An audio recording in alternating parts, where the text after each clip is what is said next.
You know that feeling when you're learning English, right? You're sort of drowning in tips online. Everyone's got the best way. And you're just left thinking, is fluency even like possible for me? Maybe you've tried a lot of stuff and you still feel a bit stuck. Oh, absolutely. It's a really common frustration. So many learners get caught in this maze of advice and they miss the core thing that actually works. Yeah. So today, in this deep dive, we want to cut through all that noise. We're on a mission to find the single most effective path for you to get fluent in English. We're aiming for clarity here, not just throwing more information at you so you can actually understand quickly and, properly. Exactly. And we're basing this on insights from a YouTube video called The Only Way to Become Fluent in English, Improve Your English Speaking Graded Reader English. It's from the Easy English Talk channel. And it tackles that big question head on. What's the most direct way to actually speak English, comfortably, naturally? Right. Okay, so before we dive into the how, let's maybe nail down what we mean by fluent. Because it's not about sounding exactly like a native speaker, is it? Yeah. Or having perfect grammar. No, not at all. Fluency is much more about effective communication. Can you get your ideas across without huge pauses all the time? Can you understand what people are saying back to you? If you can do that, even with a few mistakes here and there, you're definitely on the fluency path. It's about communicating clearly. Okay, that's good to hear. It probably takes some pressure off. Because I think many people believe they need this, gigantic vocabulary. Yeah, that's a huge misconception, actually. Fluent speakers are often just really good at using everyday words well. Think about your own native language. How often do you really use super complex words in just, normal conversation? That's a really good point. Yeah. Probably not that often. And what about speed? Does talking really fast equal fluency? Not necessarily, no. Fluency is more about smooth, clear speech, not just firing off words quickly. It actually includes listening well, thinking in English, not translating, and understanding things like tone, expressions, that kind of stuff. Oh, I see. So it's more like a smooth flow, not a frantic rush. Precisely. If you can have a conversation, get the gist of what the other person's saying, keep it going. Yeah. Even if you stumble a bit, you're moving towards fluency. Right. So it's a process. It happens over time. Exactly. It's gradual, built up bit by bit with consistent effort. Okay, great. So we've got a better handle on what fluency actually is. Now, why does it often feel so hard? Like such a mountain to climb for English learners? What are those common roadblocks? Well, there are quite a few things, really. A big one is just the fear, fear of making mistakes, fear of being judged when you try to speak. Oh, yeah. That fear can be completely paralyzing, can't it? You worry so much about saying it wrong that you just don't say anything. Exactly. But you've got to somehow reframe that. Mistakes are, they're how we learn. Everyone makes them. Even native speakers mess up sometimes. Another thing is that habit of translating everything in your head from your first language. Yes, that constant mental calculation. It really slows you down, doesn't it? Mm-hmm. And it just tanks your confidence. It really does, because you're not actually practicing thinking in English, which is, fundamental for fluency. Just starting with simple thoughts directly in English, that can make a huge difference. Okay. And then there's that vocabulary myth again, feeling like you need thousands and thousands of words. Mm-hmm. The learners often feel they can't speak properly until they've memorized the dictionary or something. But we already kind of busted that one. It's about using the core words effectively. Exactly right. Focus on really knowing a few hundred common words, how to use them in different ways. You can communicate a surprising amount.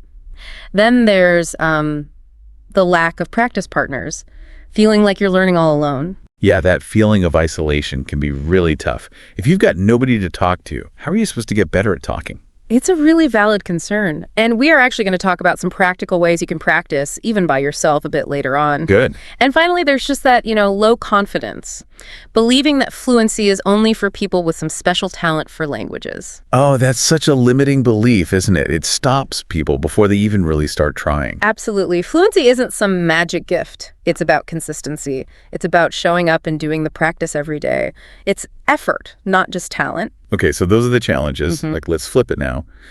What about common learning approaches that might actually be, holding people back? Things that don't really work for fluency. Right, this is important. Because you can put a lot of time into things that aren't the most effective for actually speaking better. One classic example is focusing way too much on grammar rules. Just learning the rules but not applying them. Yeah, like memorizing verb conjugations, but never actually saying them out loud in a sentence. Exactly. Look, understanding some grammar basics helps, sure. But just knowing the rules doesn't mean you can speak. It's like reading about swimming versus actually getting in the water. Good analogy. Another thing is trying to learn loads of really difficult vocabulary too fast. Right. You memorize these long, fancy words, but then you never use them because they don't fit into normal conversation. Precisely. It's much better to focus on useful everyday words and then really practice using them actively, speaking, writing, thinking with them. Then there's the idea that just, passive stuff is enough, like only watching movies or listening to music. I mean, I love watching films in English, but I guess just sitting there isn't quite doing the job on its own. It definitely helps with listening and you pick up phrases, yeah. But fluency needs active work. You need to be trying to understand, maybe repeating things. And crucially, you have to actually practice speaking yourself. Right. Makes sense. And the last big one, maybe the biggest mistake, is waiting. Waiting for the perfect time to start speaking. Oh, I know that one. I'll speak when I know more words, or I'll speak when I feel more confident. It's catch-22, isn't it? Totally. You learn to speak by speaking. Waiting just delays everything. Fluency develops through actually using the language, mistakes and all. Okay, so we've cleared out some ineffective strategies. Let's get to the heart of it. What does the source say is the only real way? The core message for fluency. It's actually surprisingly simple, but profoundly important. The only way is consistent, daily use of English, not just cramming sometimes, not just lessons once a week. It has to be woven into your everyday life, regularly. Insistent daily use. Yes. Small amounts, maybe larger amounts sometimes, but the key is every day. Think of it like physical fitness. You get fit by doing exercise regularly, consistently, not by doing one massive workout once a month, right? Right. That makes total sense. It sounds almost too straightforward, but yeah, like any skill, practice makes perfect, or at least practice makes fluent. Exactly. Fluency isn't some hidden secret. It's just the natural result of interacting with English consistently, day after day. The more you use it, the better you get. Simple as that. Okay, so using English every day, what does that actually look like? Practically speaking, what can people do daily? It can be really simple things, actually. One really good technique is just talking out loud to yourself. Describe what you're doing as you do it. Okay, now I'm chopping the onions. I think I'll wear the blue shirt today. Narrate your life, basically. Or just speak your thoughts out loud in English. That might feel a little weird at first, talking to the walls. It might, but honestly, it's so valuable for practicing forming sentences on the fly, getting comfortable hearing your own voice speaking English. Another great one is mirror practice. Literally, stand in front of a mirror and talk. Okay, how does that help? Well, it builds confidence. You can see yourself speaking. You can pay attention to your mouth movements for pronunciation. And you can even have a mini conversation. Ask yourself a question, then answer it. Like a built-in practice partner. Like that. Exactly. Then there's something called shadowing. Have you heard of that? I think so. Yeah. Is that where you repeat what someone says immediately? Yes, precisely. You listen to a short bit of English audio, maybe a podcast clip, a line from a show, and you repeat it right after, trying to copy the rhythm, the intonation, the pronunciation, everything. So you're like a little echo. Basically, yeah. It's fantastic for improving your natural sound and flow. You really start to feel the music of the language. Okay, what else? Recording yourself is another powerful tool. Just take your phone, pick a topic, and talk about it for maybe a minute or two, then listen back. Ooh, listening back to yourself. That sounds slightly painful. Huh. It can be a bit cringy at first, I won't lie, but it's incredibly useful for self-correction. You'll hear hesitations, maybe pronunciation issues you didn't realize you had, and over time you can hear your progress, which is really motivating. Okay, I can see the value. And don't forget technology. There are AI tools now, apps designed specifically to simulate conversations in English. Right, like having a chatbot you can practice with anytime. That's amazing. It really is. But the main takeaway from all these methods is this. Even short bursts of active practice every day, maybe just 15 minutes, 30 minutes, are way more impactful than one long study session once a week. It's the consistency that builds the skill. Right, the daily habit. Yeah. Got it. So we're talking a lot about speaking. actively producing the language. But what about the input side? How crucial is listening in all this? Oh, listening is absolutely fundamental. It's the foundation, really. You can't speak a language well if you can't understand it when you hear it, right?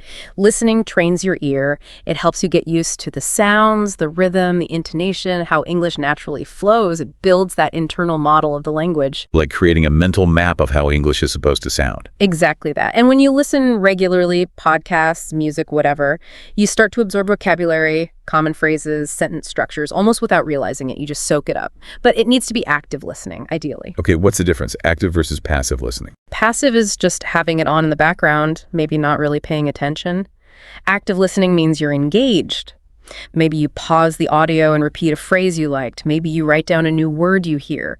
You're consciously interacting with it, connecting what you hear to your own potential speaking. So really focusing. Yeah, and don't worry if you don't understand every single word at first. That's not the point initially. Just consistent exposure, actively tuning in as much as you can. That's key. So listen a lot, even if it's not perfect comprehension. Absolutely. The more you expose your ears to English, the more naturally it will start to come out when you speak. They're totally connected. Okay, so daily use, active listening, these are the pillars. But people have busy lives. How can someone realistically fit this in every day? What are some simple, sustainable habits?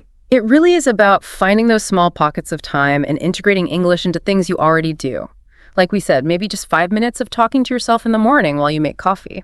Describe your plans for the day out loud. That sounds manageable. Just a quick little English warm-up. Exactly. Or, listen to an English podcast or audiobook during your commute or while you're cooking dinner or at the gym. Turn that dead time into learning time. Right, making use of those moments. Smart. You could also try a tiny bit of writing each day. Maybe before bed, just write one short paragraph in English. It could be about your day, your thoughts, anything. Writing helps you think about structure and vocabulary in a different way. And it doesn't have to be a masterpiece, just a little practice. Not at all, just getting thoughts down. Another idea is to pick, say, 2 or 3 new words or phrases each day and make a real effort to actually use them. Say them out loud. Try to fit them into your self-talk or writing. Better to really own a few words than just vaguely know lots. Good point. Quality over quantity. And maybe set just one tiny achievable goal each day. Like, today, I will consciously think in English for 3 minutes straight. Or, today, I'll find one sentence from this podcast and practice shadowing it. Small, concrete steps. They add up. They really do. Consistency with these small actions is what builds fluency over time. It's not magic, it's habit. Okay. Now, this all sounds great, but let's be real. Learning a language takes time. It's a marathon. How do you stay motivated when, progress feels slow or life gets in the way? Yeah, that's a huge part of it, isn't it? Maintaining that motivation. One key thing is to keep reminding yourself why you started learning English in the first place. What's your goal? Is it for work, travel, connecting with people? Keeping that why front and center really helps you push through the tough patches. Right. Remember, your original purpose gives you fuel. Definitely. And you also have to accept that progress isn't always linear. It's not a smooth upward curve. You'll have good days, great days even, and then days where you feel like you're going backwards or just stuck. That's totally normal. The crucial thing is just don't give up. Keep showing up. Acknowledge the ups and downs. Exactly. And celebrate the small wins. Seriously. Did you understand a joke in a movie? Did you manage a short conversation? Did you use a new phrase correctly? Notice that stuff. Appreciate it. It shows you are moving forward. Yeah. It's easy to focus only on what you can't do yet. We need to see how far we've come too. Absolutely. And try to create an environment that keeps you inspired. Surround yourself with English things you actually enjoy. Listen to music you like. Watch shows that interest you. Find supportive people, maybe online communities if you can. And remember, while motivation is great, sometimes it shades. That's where discipline comes in. Just doing the practice even when you don't really feel like it. That discipline builds consistency. Motivation gets you started. Discipline keeps you going. You got it. Okay, so let's wrap this up. Thinking about everything we've discussed in this deep dive on fluency, what are the absolute key takeaways? Well, the main thing, the core message really, is that fluency comes from consistent daily effort. That's it. It's not about finding some magic bullet or studying intensely only now and then. It's the sum of all those small, regular actions every single day. That is genuinely the only way. So for everyone listening, the big actionable thought is, Make English practice a non-negotiable part of your daily routine. Find ways to fit it in, even if it's just for a short time, because every little bit counts towards that bigger goal, right? Exactly right. Focus on that daily consistency. Try to enjoy the process. Find things you like doing in English. And just remember, every single step forward, no matter how small it feels, is progress. And that consistent daily action, that really is the key, isn't it? The fundamental truth to unlocking your own English fluency. We hope this has helped, and we're here supporting you on that journey. And yeah, if you want more resources, the Easy English Talk channel on YouTube, which inspired this chat, is worth checking out. Keep exploring, keep practicing. Absolutely. Achieving fluency is definitely possible for you. It just takes that consistent daily engagement. Keep at it, stay positive, and you really can reach your English goals.